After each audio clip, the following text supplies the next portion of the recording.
Hello, kabayan! Na-memorize mo na ba yung kanta nating OFW ako? Aba, kung hindi pa, wala ka ng lusot, di ba ate? Yes! Let's come on, sing it now! OFW ako. OFW kami, masipag at matyaga. Musta ka na, dear? Naka-adjust ka na ba? Okay ba si Amo? Namimiss mo na ba ang pamilya? Sorry, dami kong tanong. Concerned lang ni Bes. Kapit lang. Remember na lang kung bakit ka nandito. Para kumita ng bonggang-bongga! Pero reminder lang po, sa buhay, walang forever! Di forever ang bonggang kita, hindi forever tayo dito. Kaya always remember, Mag-impok ngayon para sa mas magandang kinabukasan! May savings account ka na ba? Sana, di ba? Kakatip yan! paano kung wala? Pumunta ka sa branch ng isang Pilipinong bangko. O kung wala kang makita, sabihin sa pamilya nang magbukas ng account sa Pilipinas. Dun sa mga bangkong may kapartner abroad.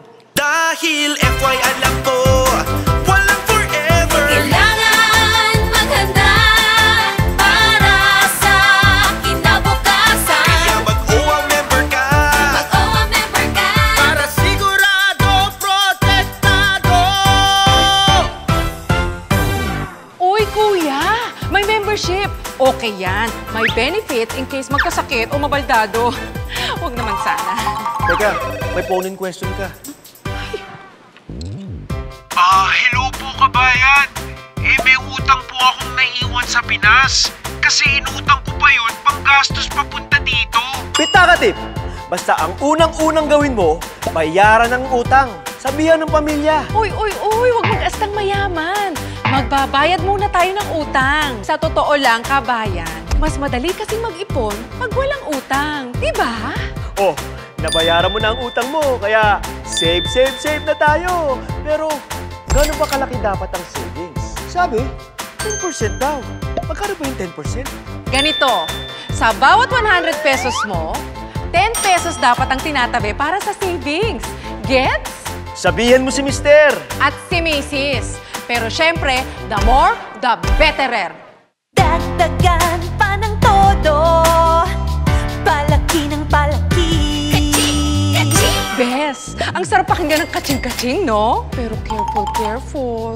Careful sa manluloko, ang dami dyan. Yung mga get-rich-quick promises. Mga nanalo ka raw sa raffle. Di ka naman sumali. Pyramiding scam. O kaya text scam. Ay! Eto rin, kapag naho-homesick, ang lakas gastusin ng kaching-kaching. Kapit lang sa savings, bes. Kapit lang mahigpit. Kapit lang mga bes, wag kang bibigay. Kapit lang mga bes, wag bumigay sa habilin. Tapos, yung mga patingin-tingin natin tuwing day off. Naku! Oh, tukso! Layuan mo ako! Tandaan ang pinag-iipunan. Pangarap na kinabukasan. Pag-aaral ng anak. Bahayan sasakyan, pati kabuhayan. Itong mga pangarap mo'y huwag kalimutan. Ikaw, ano pangarap mo pag-uwi?